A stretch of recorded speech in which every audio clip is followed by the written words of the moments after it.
second biggest state in the country, Maharashtra. And remember, Maharashtra could become one of the swing states of this election. If the opposition has to have any chance in 2024 of upsetting the Modi juggernaut, it must come in states like Maharashtra. 48 seats on offer, and it's starting with a half a dozen seats in Vidarbha. Remember, Vidarbha is where the voting will take place, in and around Nagpur. Nitin Gadkari contesting from Nagpur. The big questions, of course, here now. Can the Congress defeat the BJP in direct fights in Vidarbha? There's a Maharashtra Vikas Agadi, NCP, Shiv Sena, Uddhav Thackeray and Congress. But these are Congress seats that they have to fight in Vidarbha. Will Prakash Ambedkar, the Dalit leader, will he play spoiler? He's not become part of the India alliance. So will he do to the Congress what Mayawati could be doing to their alliance in Uttar Pradesh, play spoiler? How will the Maratha versus OBC quota battle play out? Maratha reservations has become a big issue, especially among the young. Is agrarian distress a factor? Large parts of Maharashtra have been drought affected in recent times. My panel is now joined by senior journalist, editor of Lok Sabha, Girish Kuber is joining us. And I want to come to you straight, Girish. I've been calling this a swing state. Maharashtra is arguably the most complex, complicated state of 2024 just because the alliances have shifted so dramatically. How do you see it? Is Vidarbha an area where it is Congress versus BJP, and that's where BJP will hope to have the edge? When you get into the Shiv Sena NCP pockets, it may be more difficult. Yeah, it is indeed. It's indeed a swing state, and Vidarbha actually represents that. Vidarbha, for the first time after 1999, where Congress and BJP will be face to face with each other. And history suggests that whenever there is a direct fight, it has always helped Congress, at least in Vidarbha. So opposition can have some hope. Number one. Number two is that the choice of candidates. Maratha issue has a different angle when it comes to Vidarbha. There are a caste called Kunbis, and part of it is OBC issue also. So everywhere it's known when Maratha reservation is promised, it is the OBC that will be suffering because of Maratha getting reservation. And that when it comes to legal issue, let me just explain that to our audiences. Vidarbha is an area where you have large percentage of Kunbis. Kunbis are farmer cultivators. They come within the OBC community. Some of them have, through Sanskritization, made themselves Marathas over the years.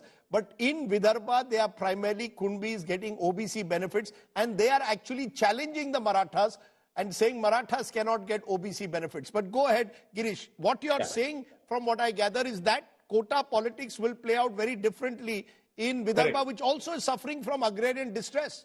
Correct. But this issue, as of now, this reservation issue is extremely important in Vidarbha. And why it is politically significant? Because Congress has fielded all candidates. Congress says all candidates are Kunbis from the local region.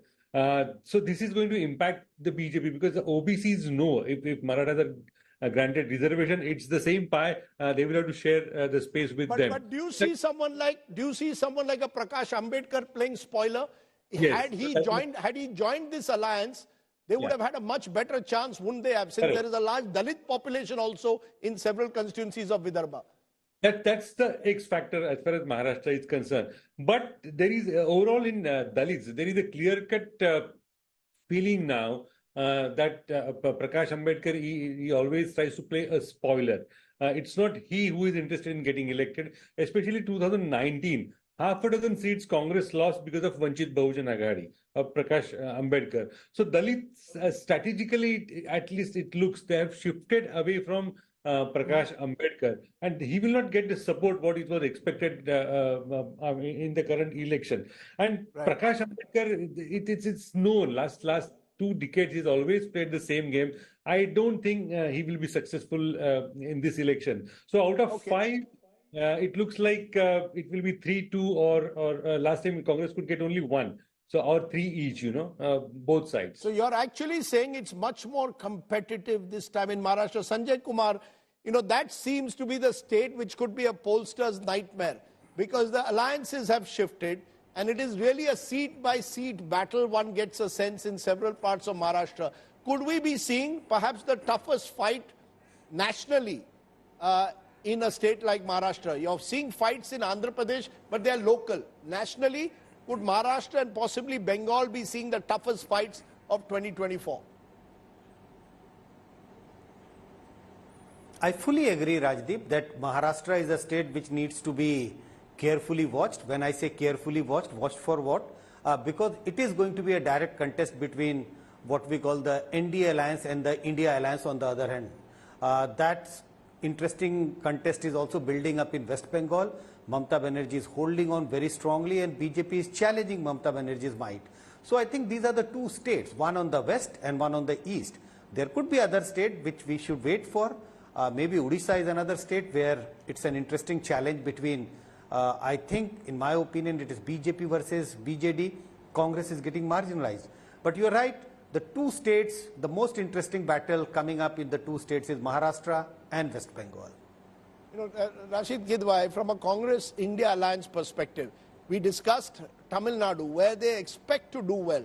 Maharashtra is a state of opportunity for them. Do you get a sense that the Congress has spent enough time in focusing on a strategy for Maharashtra? The sense one gets is the Shiv Sena, Uddhav Thackeray and Sharad Pawar have got the bulk of the better seats. The Congress hasn't got its act fully together in Maharashtra.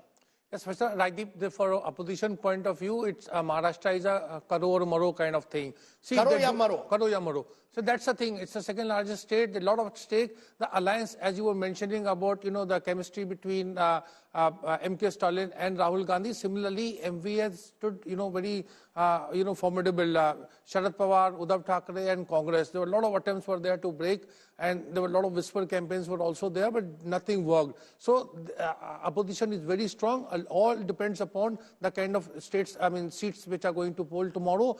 It depends upon the kind of, caste equations. If Dalit, Muslims and Kunbi, they come together, then, India alliance will have a reasons to smile. Rahul Verma, the BJP hopes to grow in Uttar Pradesh. They got 62 out of 80 last time. They had faced a formidable BSP-SP alliance and still got 62. In Maharashtra, on the other hand, it's for the opposition to grow. They only had 6 seats out of 48. So the sky is the limit. Rajdeep, Maharashtra is going to be most interesting election with most boring outcome. We are making a contest out of nothing.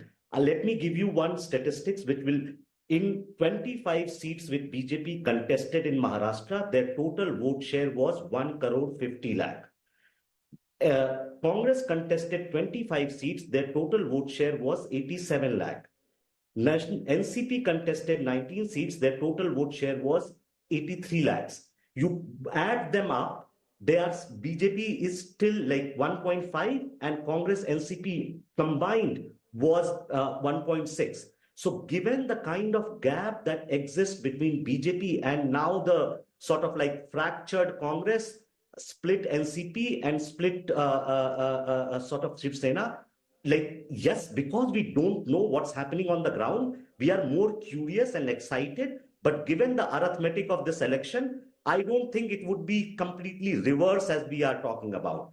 BJP. You're saying arithmetic is now firmly with the BJP since they've managed to break 2 of the regional parties and get them to their side. Congress on its own cannot compete with the BJP. Yeah, because Congress, think of it, like the person who won in Maharashtra has now crossed over and joined BJP, even in the 2019 wave. So people who could win Maharashtra for Congress party during the Modi wave of 2019, they have left the party and joined. People who could have contested like Devra has left the party. So all like these 3 parties of the Mahagathbandhan or the opposition alliance have been weakened considerably. And given the weakness of parties, I don't think you will see a reversal of the story last time. BJP had 23 seats. It may lose 1 or 2, but I don't think it's going to go that far in the other direction that we think Maharashtra is going to change the 2024 outcome.